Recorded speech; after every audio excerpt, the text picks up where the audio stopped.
ప్రభు అయిన యేసుక్రీస్తు నామమున ఆరాధనకు కూడి వచ్చినట్టు మీ అందరికీ వందనములు. పరిశుద్ధ గ్రంథం తీసుకుందాం. పరిశుద్ధ గ్రంథంలో నుంచి ఎఫెసీయులకు రాసిన పత్రిక 1వ అధ్యాయము 7వ వచనం చదువుకుందాం. ఎఫెసీయులకు రాసిన పత్రిక 1వ అధ్యాయము 7వ వచనము అందరం కలిసి చదువుకుందాం. దేవుని కృపా మహదైశ్వర్యమును బట్టి ఆ ప్రియుని యందు ఆయన రక్తము వలన మనకు విమోచనము అనగా మన అపరాధములకు క్షమాపణ మనకు కలిగి ఉన్నది. ఇది దేవుని యొక్క కృపా మహదైశ్వర్యమును బట్టి ప్రార్థన చేసుకుందాం. ప్రేమగల తండ్రి, ప్రభు అయిన యేసుక్రీస్తు పుణ్యపావన నామాన్ని బట్టి మీకు స్తుతులు స్తోత్రాలు. నీ మందిర ఆవరణంలో ఈ ప్రభు దినమునందు నాయన సజీవులమై మీ బల్ల దగ్గరకు వచ్చి మిమ్మల్ని ఆరాధించే భాగ్యాన్ని మాకు దయచేసిన విధానాన్ని బట్టి మీకు స్తుతులు స్తోత్రములు, వేలాది వేలములు స్తోత్రములు. ప్రభువా యేసయ్య తండ్రి, ఈ కొంతమంది ఆరాధికులను ఇక్కడికి తీసుకొని వచ్చిన విధానాన్ని బట్టి మీకు స్తుతులు స్తోత్రాలు.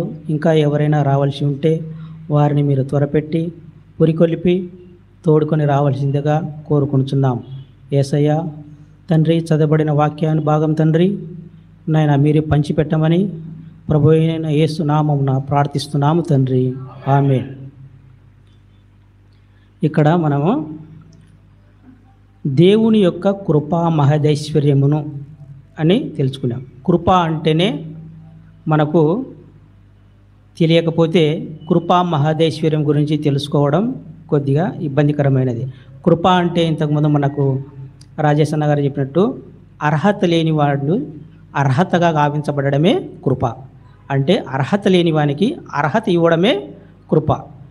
ఈ కృపా మహదైశ్వర్యాన్ని అపోస్తలుడైనటువంటి పౌలు ఎఫీసుల యొక్క సంఘానికి రాస్తూ దేవుని యొక్క కృపా మహదైశ్వర్యము ఎలా ఉంటుందో అనే దాని గురించి ఎఫీసీయుల యొక్క సంఘాన్ని వాళ్ళకు తెలియజేసినాడు అనమాట. ఈ కృపా మహదైశ్వర్యం అనేటువంటిది మనము ఎక్కడంటే 2 సమూయేలు గ్రంథంలో తీసుకోండి. 2 సమూయేలు గ్రంథము 9వ అధ్యాయం.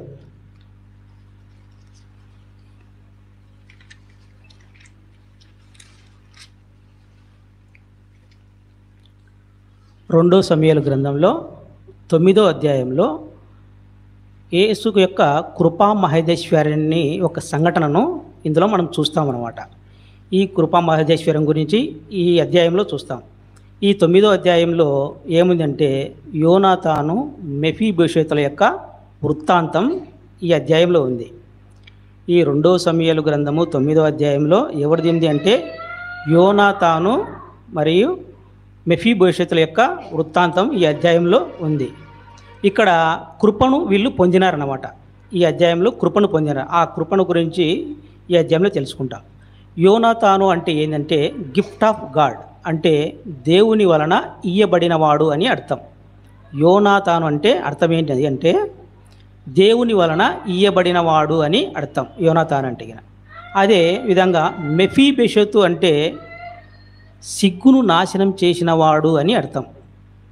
ఇక్కడ మెఫీబోషెతు అంటే సిగ్గును నాశనం చేసినవాడు అని అర్థం. ఈ మెఫీబోషెతు ఎక్కడ ఉన్నాడు అంటే లోదెబారు ప్రాంతంలో మాకీరు ఇంట ఉన్నాడు. ఎక్కడున్నాడు ఆయన? లోదెబారు ప్రాంతంలో మాకీరు ఇంట నివసిస్తూ ఉన్నాడు అనమాట. లోదెబారు అంటే ఏంటంటే పచ్చిక బయలు లేని ప్రాంతం. ఆ ప్రాంతం ఎటువంటిది అంటే పచ్చిక బయలు లేని ప్రాంతం. ఈ పచ్చిక బయలు లేని ప్రాంతం కాబట్టి ఎవరు మెఫీబోషెతు అక్కడ పోషింపబడటానికి తనకు అవసరమైనటువంటి అనుకూలత ప్రాంతం కాదు. అక్కడ ఆ ప్రాంతము పచ్చిక బయలు లేదు కాబట్టి ఆయన పోషించబడటానికి, ఆయన జీవనం సాగించడానికి ఆ ప్రాంతం సరైనది కాదు. కాబట్టి అటువంటి సమయంలోనే ఎవరు దావీదు సింహాసనాన్ని అధిష్ఠించినాడు. సింహాసనాన్ని అధిష్ఠించినప్పుడు దావీదు ఏమన్నాడంటే 9వ అధ్యాయం 1వ వచనంలో చూస్తే యోనాతానును బట్టి నేను ఉపకారం చూపుటకు సౌలు కుటుంబంలో ఎవడైనా కలడా అని దావీదు అడిగాను. ఏమన్నాడు? యోనాతానును బట్టి, యోనాతాను ఎవడు? సౌలు కుమారుడు అనమాట. సౌలు కుమారుడు యోనాతాను, యోనాతాను కుమారుడు మెఫీబోషెతు. ఈ సౌలు కుటుంబానికి దావీదు కుటుంబానికి శత్రుత్వం ఉంది అనమాట. సౌలు కుటుంబానికి దావీదు కుటుంబానికి శత్రుత్వం ఉంది. సౌలు కుమారుడు యోనాతాను, యోనాతాను కుమారుడు మెఫీబోషెతు అనమాట. ఇక్కడ ఏమన్నాడంటే యోనాతాను అనేటువంటి వాడు స్నేహితుడు, దావీదుకు స్నేహితుడు, కానీ తండ్రి స్నేహితుడు కాదు. ఆయన ఎంటబడి చంపేదానికి ప్రయత్నం చేస్తూ ఉండేవాడు సౌలు. కాబట్టి ఈయన ఏమనుకుంటున్నాడంటే రాజ్యం వచ్చిన తర్వాత, ఆయన సింహాసనాన్ని అధిష్ఠించిన తర్వాత యోనాతానును బట్టి నేను ఉపకారము చూపుటకు సౌలు కుటుంబంలో ఎవడైనా కలడా అని దావీదు అడిగినాడనమాట. ఇక్కడ పదం ఏంటంటే ఉపకారము. ఉపకారం అనేటువంటి పదం కనపడుతుంది. ఉపకారం అంటే ఏంటి? మేలు చేయడం. మనం ఉపకారం అంటే గిన మనకి ఎవరైనా ఉపకారం చేస్తే మనం వాళ్ళకు ఉపకారం చేస్తాం. ఎవరైనా మనకు అపకారం చేస్తే మనం వారికి అపకారం చేస్తాం. కానీ అపకారం చేసిన వానికి ఉపకారం చేయడం అనేటువంటిది క్రైస్తవుని యొక్క బుద్ధి. అపకారం చేసిన వానికి కూడా ఉపకారం చేయడం అనేటువంటిది క్రైస్తవుని యొక్క లక్షణం. ఆ విధమైనటువంటి లక్షణము ఎవరికి ఉంది ఇక్కడ అంటే దావీదుకు ఉంది. కాబట్టి దావీదు ఏటువంటి ఉద్దేశాన్ని కలిగి ఉన్నాడు? ఉపకారం చేసే బుద్ధిని కలిగి ఉన్నాడు. ఆ పదము ఎవరికి? దావీదుకు ఉపకారం అనేటువంటిది ఇష్టమైనటువంటి పదం. అందుకే దావీదు 103 కీర్తనలు ఏమంటాడంటే, నా ప్రాణమా యెహోవాను సన్నతించుము, ఆయన చేసిన ఉపకారాలన్నింటిలో దేనిని మరొకము అంటాడు. కాబట్టి ఉపకారం అనేటువంటిది ఆ ఈ అధ్యాయంలో 4-5 సార్లు ఉంది. వాటికి అతనికి ఇష్టమైనటువంటి పదం ఉపకారం. ఆ ఉపకారం అనేటువంటి పదం మనకు కూడా ఇష్టమైతే, ఆ పదం మనకు కూడా ఇష్టమైతే బహుశా యేసుక్రీస్తుకు బైబిల్కు దగ్గరగా ఉండామనడంలో వాస్తవం. ఇది మనకి ఉపకారం అనే పదం మనకు ఉంది అనుకో, మన బైబిల్కు క్రీస్తుకు దగ్గరగా ఉన్నట్టు లెక్క. అదే ఉపకారం అనే పదం మనకు దూరంగా ఉంది అనుకో, మనకు యేసుక్రీస్తుకు బైబిల్కు దూరంగా ఉన్నట్టు లెక్క అనమాట. ఈ ఉపకారం గురించి ఈ దావీదు చేస్తాననుకుంటున్నాడు కదా. దీంట్లో ఈ ఉపకారం అనేటువంటిది ఈ మనకు 9వ అధ్యాయంలో 5వ వచనంలో మనకి ఏం చెప్తున్నా అంటే, ఈ కృపా మహదేశ్వర్యం అనేటువంటిది మనం చెప్పుకున్నాం కదా. ఐశ్వర్యం, కృపా మహదేశ్వర్యం. ఈ ఐశ్వర్యం అనేటువంటి దేవుని యొక్క ఐశ్వర్యాన్ని మనం లెక్కించలేము. ఆయన ఐశ్వర్యాన్ని మనం లెక్కించలేము. ఆయన ఐశ్వర్యాన్ని మనం దాచిపెట్టలేము. ఆయన ఐశ్వర్యాన్ని మనము మన ఆలోచనలకు తగదు. ఆయన ఐశ్వర్యాన్ని దాని గురించి మనకు ఆలోచించేంత జ్ఞానం కూడా లేదనమాట. దేవుని యొక్క ఐశ్వర్యం మనం దాచిపెట్టలేము, దాన్ని లెక్కించలేము, దాని గురించి మనకు అవగాహన చేసుకునేంత మెదడు కూడా లేదనమాట. కాబట్టి ఈ కృపా మహదేశ్వర్యం గురించి మనకు 4 కోణాలలో ఇక్కడ వివరించబడింది. 4 కోణాలలో అంటే ఇప్పుడు 4 కోణాలు అంటే 2 డైమెన్షన్స్, 3 డైమెన్షన్, 4 డైమెన్షనల్ పిక్చర్ అంటాం కదా. అట్లా ఇప్పుడు ఈ రూమ్ ఉంది అనుకో, 2 డైమెన్షనల్ అంటే పొడవు వెడల్పును కొలుస్తాం. ఈ రూమ్ ఉంది కాబట్టి, ఈ హాల్ ఉంది కాబట్టి, ఈ హాల్లో పొడవు వెడల్పు ఎంత అనేది 2 డైమెన్షనల్ పిక్చర్ అంటాం. 3 డైమెన్షనల్ పిక్చర్ అంటే పొడవు వెడల్పు ఎత్తు కనుక్కుంటాం. అదే 4 డైమెన్షనల్ పిక్చర్ అనేటువంటిది సాధారణంగా మనకు అనిపించదు. కానీ మనకి కృపా మహదేశ్వర్యం అనేటువంటిది ఇక్కడ 4 కోణాల చిత్రం, 4 డైమెన్షనల్ పిక్చర్గా చూస్తాం కృపా మహదేశ్వర్యాన్ని బట్టి. అంటే కృపా మహదేశ్వర్యంలో ఎత్తును చూస్తాము, లోతును చూస్తాము, పొడవును చూస్తాము, వెడల్పును చూస్తాం. ఇక్కడ మొదటి కోణాన్ని మనం చూద్దాం. మొదటి కోణం వచ్చేసి 9వ అధ్యాయంలో 5వ వచనం చదువుదాం. అప్పుడు రాజైన దావీదు మనుష్యులను పంపి లోదెబారులోనున్న అమ్మీయేలు కుమారుడగు మాకీరు ఇంట నుండి అతన్ని రప్పించెను. ఇక్కడ మనం మొదటి కోణం చూస్తున్నాము. మొదటి కోణంలో ఏముందంటే 5వ వచనంలో, అప్పుడు రాజైన దావీదు మనుషులను పంపి లోదెబారులో ఉన్న అమ్మీయేలు కుమారుడగు మాకీరు ఇంట నుండి అతన్ని రప్పించెను. అంటే ఇక్కడ దావీదు ఏం చేసినాడంటే సింహాసనము ఎక్కిన తర్వాత మాకీరు ఇంట ఎవరున్నారు? మెఫీబోషెతు ఉన్నాడు. ఆయనను పిలుచుకురావడానికి దావీదు మనుషులను పంపినాడు. ఎందుకు? ఉపకారం చేయడానికి. ఆయనకు ఎవరిని? మెఫీబోషెతుని పిలుచుకురావాలని, ఆయనకు ఉపకారం చేయాలని ఎవరిని పంపినాడు? మనుషులను పంపినాడు. కానీ ఈయనే స్వయంగా పోయి పిలుచుకురాలే మెఫీబోషెతును. తన దావీదు కుమారుడు పోయి పిలుచుకురాలే. ఈయన రాజు కాబట్టి మంత్రులు పంపొచ్చు, సైన్యాధిపతులను కూడా పంపొచ్చు, పిలుచుకురాలే. కానీ ఎవరిని పంపినాడంటే సాధారణ మనుషులను పంపినాడు. ఎందుకంటే సామాన్యమైన మానవుడు కాబట్టి సాధారణ మనుషులను పంపినాడు. దావీదు సాధారణమైనటువంటి మనుషులు పంపినాడు. ఈయన పోలేదు, తన కుమారుని పంపలేదు, మంత్రులను పంపలేదు, సామంతులను పంపలేదు, సామాన్య మనుషులను పంపించి పిలుచుకురాపో అని చెప్పినాడు అనమాట. అదేవిధంగా మన ప్రభు అయిన యేసుక్రీస్తు కూడా మనల్ని పిలుచుకురావడానికి, మనల్ని రక్షించడానికి పరలోకం నుండి మన ప్రభు అయిన యేసుక్రీస్తు మనల్ని రక్షించడానికి తానే మనుషులను పంపలేదు. పరలోకం నుంచి మన దేవుడు మనల్ని రక్షించడానికి, మనల్ని తన రాజ్యంలో చేర్చుకోవడానికి మనుషులను పంపలేదు, దేవదూతలను పంపలేదు. మన ప్రభు అయిన యేసుక్రీస్తు దేవదూతలను పంపలేదు అనమాట. మన దావీదుకు సమానంగా ఉన్నటువంటి పరమ దావీదు అయినటువంటి ఆ ప్రభువు, పాపం లేని దావీదు, పరిశుద్ధుడైనటువంటి దావీదు, పవిత్రుడైనటువంటి మన దేవుడు మనుషులను పంపలేదు, దేవదూతలను పంపలేదు. కానీ మన కోసము ఆయన తన ప్రియ కుమారుణ్ణి మన కొరకు ఈ లోకానికి పంపించినాడు అనమాట. ఇక్కడైతే మనం దావీదైతే మెఫీబోషెతు కోసం మనుషులు ఎలాగైతే పంపించినాడో, ఇక్కడ మనం ఆత్మీయంగా చూసుకుంటే గిన పరలోకపు దావీదు మన ప్రభువు మన కోసము తన ప్రియ కుమారుణ్ణి మనల్ని రక్షించేందుకు ఈ లోకానికి తన కుమారుని పంపించినాడు అనమాట ఇక్కడికి. కాబట్టి పరలోకంలో నుంచి భూలోకానికి ఎవరు వచ్చినాడు? యేసుక్రీస్తు ప్రభు వచ్చినాడు. అంటే ఇక్కడ ఏం చూస్తున్నామంటే కృపా మహేశ్వర్యంలో ఒక కోణం లోతు చూస్తున్నాం. అంటే పరలోకంలో నుంచి భూలోకానికి ఉండేటువంటి లోతును చూస్తున్నామన్నమాట. ఈ యొక్క కోణంలో మనం ఎత్తు, పొడవు, వెడల్పు, లోతు చూద్దామనుకుంటాం కదా. ఇక్కడ ఏం చూస్తున్నామంటే లోతును చూస్తున్నాం. పరలోకంలో నుంచి తన ప్రియ కుమారుణ్ణి మన కొరకు యేసుక్రీస్తు ప్రభును ఈ భూలోకానికి పంపినాడు. ఇక్కడ ఒక కోణం అయిపోయింది అనమాట. మొదటి కోణం అయిపోయింది. రెండో కోణం చూద్దాం. రెండో కోణం వచ్చేసి 6వ వచనంలో, 9వ అధ్యాయం 6వ వచనంలో, సౌలు కుమారుడైన యోనాతానుకు పుట్టిన మెఫీబోషెతు దావీదు వద్దకు వచ్చి సాగిలపడి నమస్కారం చేయగా దావీదు మెఫీబోషెతు అని అతన్ని పిలిచినప్పుడు అతడు చిత్తము నీ దాసుడనైనా నేనున్నాను అనేను. చాలు 6వ వచనంలో చాలు. ఇక్కడ ఏంటంటే రెండో కోణం మనం చూస్తే ఇక్కడ దావీదు, ఇక్కడ ఎవరు? మెఫీబోషెతు అనేటువంటి శత్రువు వంశానికి చెందినటువంటి వాడు.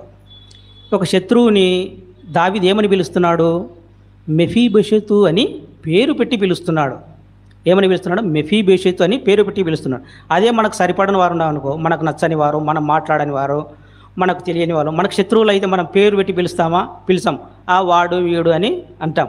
అదే లేడీస్ అయితే ఆమె, ఈమె, ఇంకా నానాక భాషలు వస్తాయన్నమాట. మన శత్రువును కూడా మనం ఆ విధంగా పేరు పెట్టి పిలిచాం. కానీ ఇక్కడ దావీదు ఏం చేస్తున్నాడంటే తన శత్రు కుటుంబానికి సంబంధించినటువంటి వాడిని మెఫీబోషెతు అని పేరు పెట్టి పిలుస్తున్నాడు. అదేవిధంగా మన ప్రభు అయిన యేసుక్రీస్తు కూడా మనకు ఆదాం పాపం చేసినప్పుడు ఓ అవిధేయుడా నీవెక్కడా అని అనలేదు. అదేవిధంగా కయ్యూను హేబేలు చంపినప్పుడు ఓ నరహంతకుడా నీవెక్కడా అని అనలేదు. అదేవిధంగా షారాకా నుంచి హాగరు పారిపోతున్నప్పుడు ఓ పనమ్మాయి నువ్వెక్కడ పోతున్నావు అని అనలేదు. అదేవిధంగా జగ్గయ్య, దుర్మార్గుడైన జగ్గయ్యను కూడా ఓ దుర్మార్గుడా అని సంబోధించలేదు. మన ప్రభు అయిన యేసుక్రీస్తు కూడా మనకు పేరు పెట్టి పిలుస్తాడనమాట. అప్పుడు ఎట్లా అంటే ఆదాము పాపం చేసినప్పుడు ఆదామా నీవెక్కడా అని పేరు పెట్టి పిలిచినాడు. అదేవిధంగా కయ్యూను హేబేలును చంపినప్పుడు నరహంతకుడా అని పిలవకుండా కయ్యూను నీ తమ్ముడైన హేబేలు ఎక్కడా అని పిలిచినాడు.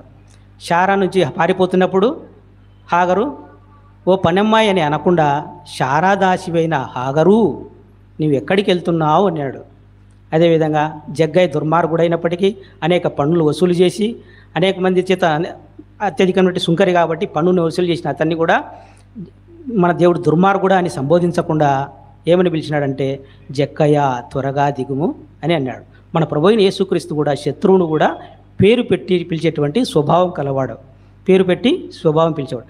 అది మన ప్రభువు మనల్ని పేరు పెట్టి పిలుస్తాడు. మన పేరు తెలుసు, మన ఊరు తెలుసు, మన ప్రాంతం తెలుసు, మన పాపపు స్థితి కూడా మన ప్రభువైన యేసుక్రీస్తుకు తెలుసు. ఇక్కడ దేవుడు మనం ప్రేమగా పేరు పెట్టి పిలుస్తున్నాడంటే ఈ కృపల యొక్క వెడల్పు అన్నమాట. దేవుని నోట నుండి వచ్చిన మాటకు మన హృదయానికి ఉన్న మధ్య దూరమే వెడల్పు, కృప యొక్క ప్రేమ యొక్క వెడల్పు అంటారనమాట. అదే కృప యొక్క వెడల్పు. దేవుని నోట నుండి వచ్చు మాట మన హృదయం దగ్గర ఉండేటువంటి దాన్ని ప్రేమ వెడల్పు అంటారు. అంటే ప్రేమగా దేవుడు శత్రువును ప్రేమగా పిలిచడం అనేది కృప యొక్క వెడల్పు. మొదటి కోణంలో మనము లోతు గురించి తెలుసుకున్నాం. రెండో కోణంలో మనము కృప యొక్క వెడల్పు గురించి తెలుసుకున్నాం. మూడో కోణంలో మనం చూస్తే 6వ వచనంలో చదువుదాం. సౌలు కుమారుడైన యోనాతానునకు పుట్టిన మెఫీబోషెతు దావీదునకు వచ్చి సాగిలపడి నమస్కారము చేయగా దావీదు మెఫీబోషెతు అని పిలిచినప్పుడు అతడి చిత్తము నీ దాసుడైనైనా నేనున్నాను అనేను. అదేవిధంగా 7వ వచనం, అందుకు దావీదు నీవు భయపడవద్దు, నీ తండ్రి అయిన యోనాతాను నిమిత్తము నిజముగా నేను నీకు ఉపకారం చూపి నీ పితరుడైన సౌలు భూమి అంతయు నీకు మరల ఇప్పింతును, మరియు నీవు సదాకాలం నా బొల్ల యొద్దనే భోజనము చేయుదువని సెలవీయగా. చాలు. ఇక్కడ మూడో కోణంలో మనం ఏం చూస్తామంటే బల్ల, భోజనపు బల్ల అనేది ఇక్కడ కనపడుతుంది. భోజనపు బల్ల అంటే మనకు ఇక్కడ మన దావీదు ఏం చేసినాడు, మనుషులను పంపి అక్కడి నుంచి మెఫీబోషెతును రప్పించినాడు అనమాట. ఎక్కడికి రప్పించినాడు? తన ఇంటికి రప్పించి తన బల్ల దగ్గర కూర్చోమని చెప్పినాడు. ఇప్పుడు రాజులు కాబట్టి వాళ్ళ ఇంట్లో చాలా రకాలైనటువంటి బల్లలు ఉంటాయి. ఇప్పుడు రాజు భార్య పిల్లలు కూర్చొని కలిసి భోంచేసేటువంటి బల్ల ఒకటి ఉండొచ్చు. అదేవిధంగా రాజు మరి ఇతర మంత్రులు కలిసి భోంచేసేటువంటి బల్ల ఒకటి ఉండొచ్చు. అదేవిధంగా రాజు ఈ ఇతరుల అంటే తనకు సమానమైనటువంటి ఇతర దేశ రాజులు వచ్చినప్పుడు కూడా భోంచేసేటువంటి బల్ల ఒకటి ఉండొచ్చు. అదే రాజ్యంలో మిగతా వాళ్ళు కవులు, పండితులు, సామాన్య మనుషులు, పెద్దవాళ్ళు కూర్చొని చూసే బల్ల కూడా ఒకటి ఉండొచ్చు. ఈ విధంగా దావీదు గృహంలో, దావీదు అంతఃపురంలో రకరకాలైన బల్లలు ఉంటాయి. ఇక్కడ మనం ఇంతకుముందు పోయినసారి చెప్పుకున్నట్టు దావీదు బల్ల గురించి మనం తెలుసుకున్నాం. ఇక్కడ దావీదు బల్ల దగ్గరికి రప్పించినాడు అనమాట. ఎవరిని? మెఫీబోషెతును. ఇదే విధంగా మన ప్రభువైన యేసు ఆధ్యాత్మిక కోణంలో మనం ఆలోచన చేస్తే మన ప్రభువైన యేసుక్రీస్తు మనం పాపముల చేత అపరాధముల చేత చచ్చినటువంటి మనలను మన ప్రభువైన యేసుక్రీస్తు ఈ లోకంలో చనిపోయిన మనలను ఆయనతో పాటు కూర్చుండబెట్టటాయి పరలోకంలో మనకు స్థానము ఏర్పాటు చేసినాడు. ఇక్కడ దావీదు మెఫీబోషెతును పిలుచుకొచ్చి మాకీర్ ప్రాంతంలో, మాకీర్ అంటే కాడ నుంచి ఈయన దగ్గర బల్ల దగ్గరికి ఎట్లయితే పిలుచుకొచ్చి ఇక్కడ కూర్చోబెట్టినాడో మన ప్రభువైన యేసుక్రీస్తు కూడా మనల్ని పాపంలో అపరాధంలో చేసిన మనల్ని చచ్చిపోయిన మనల్ని తిరిగి లేపి పరలోకంలో తన స్థానం ఆయన కూర్చుండు స్థానంలో మనల్ని కూర్చోబెట్టినాడు. అంటే ఇక్కడ మనకు భూలోకం నుంచి మనం చనిపోయిన తర్వాత పరలోకంలో ఆయన దగ్గర కూర్చోబెట్టుకున్నాడు. ఇక్కడ ఏం కనపడుతుందంటే ఇక్కడ కోణం కృప యొక్క ఎత్తు కనపడుతుంది. ఎత్తు అంటే భూలోకం నుంచి పరలోకంలో ఆయన స్థానంలో కూర్చోబెట్టినాడు. ఇక్కడ ఎత్తు అనేటువంటిది కనపడుతుంది. ఇది మూడో కోణం అన్నమాట. ఫస్ట్ కోణం ఏంది? పరలోకంలోంచి భూలోకంలోకి రావడము. రెండో కోణం ఆయన ప్రేమగా మాట్లాడడము. మూడో కోణం వచ్చేసి ఎత్తు, భూలోకంలో చనిపోయినటువంటి మనల్ని ఆయనతో పాటు కూర్చుండబెట్టుకున్నాడు అనమాట. ఇది మూడో కోణం. నాలుగో కోణం ఏంటంటే సదాకాలము ఆయన బల్ల యొద్ద. ఇక్కడిది కదా 7వ వచనంలో, నీవు సదాకాలము నా బల్ల యొద్దన భోజనం చేయమని సెలవిచ్చినాడు. సదాకాలము అంటే ఏంది? For ever. ఇప్పుడు దావీదు ఇంటి దగ్గరికి వచ్చినాడు కదా మెఫీబోషెతు, వచ్చి ఆదివారం నాయన ఈరోజు తినిపో ఇంటికని చెప్పలే, ఒక వారం ఉండి తినిపో అని చెప్పలే. మీ నాయన నాకు ఫ్రెండ్ కాబట్టి మీకు ఉపకారం చేస్తున్నా కాబట్టి ఒక వారం రోజులు ఉండిపో, లేదంటే ఒక నెల ఉండిపో, లేదంటే ఒక సంవత్సరం ఉండిపో అని చెప్పలే. అట్లా చెప్పలేదన్నమాట. నువ్వు సదాకాలము జీవినంత కాలము ఇక్కడనే భోంచేయమని చెప్పినాడు. మామూలుగా అయితే నువ్వు మాకిరింటి అండావు కదా, లోదేవారి ప్రాంతంలో మాకిరింటి దగ్గర అండావు కదా, సరే నువ్వు అక్కడనే ఉండు, నెల నీకు భత్యం పంపించంట, ఆన్నే ఉండి ఆన్నే తిని ఆన్నే వండుకొని తిని అక్కడనే చనిపో అంటే ఆ కథ వేరుండేది. అట్లా చెప్పలేదనమాట. దావీదు ఏం చెప్పినాడు? ఆయన పిలుచుకొచ్చి తనకు కూర్చునే బల్ల దగ్గరనే సదాకాలం భోంచేయమని ఆదేశించినాడు అనమాట. అదేవిధంగా మన ప్రభువైన యేసుక్రీస్తు కూడా మనల్ని పాపముల చేత అపరాధముల చేత చచ్చిబడినటువంటి మనల్ని పరలోకంలో తనతో పాటు కూర్చుండబెట్టుకునేదే కాకుండా సదాకాలము యుగయుగాలు నిత్యము ఆయన వేయేళ్ల పరిపాలనలో సదాకాలం ఆయనతో పాటు కూడా మనల్ని కూర్చుండబెట్టే భాగ్యాన్ని మనకు దేవుడు దయచేసినాడు. ఇక్కడ మనకు ఏ కాలం, ఇక్కడ 4వ కోణం ఏం కనపడుతుంది అంటే సదాకాలం అంటే పొడవు, తూర్పు పడమరకున్నంత దూరమా, ఉత్తర దక్షిణానికి ఉన్నంత దూరమా అనేది కాకుండా సదాకాలం ఇక్కడ పొడవు కనిపిస్తుంది అన్నమాట. మనకు ఇక్కడ 4 కోణాలు సరిపోయినాయి. లోతు, ఫస్ట్ ఏంది లోతు, పరలోకంలో నుంచి ప్రభువైన యేసుక్రీస్తు మన కోసం ఈ లోకానికి రావడం మొదటి కోణం.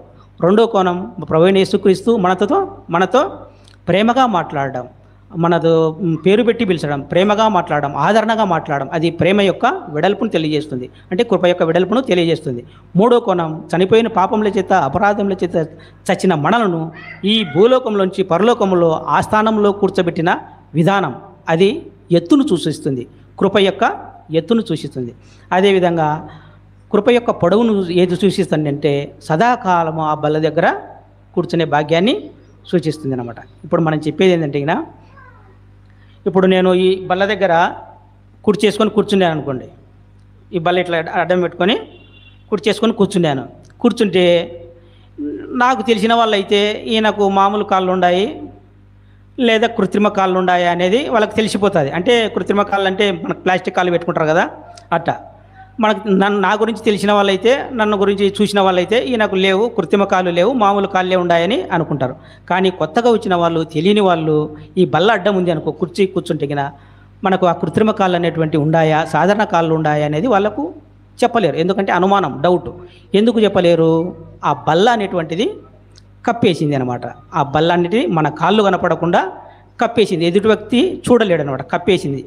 అదేవిధంగా మెఫీబోషెతు దావీదు బల్ల దగ్గర కూర్చున్నప్పుడు ఎవరైనా తెలియని వాళ్ళు వస్తే ఆ మెఫీబోషెతు బాగున్నాడే, ఆయనకేమి బాగానే కూర్చున్నాడు, రాజబల్ల దగ్గర కూర్చున్నాడు, తింటాడాలే అని అనుకుంటాడు. కానీ బైబిల్లో రాసింది మెఫీబోషెతుకు 2 కాళ్ళు కుంటివి అని రాసింది. 2 కాళ్ళు కుంటివి అని రాసింది.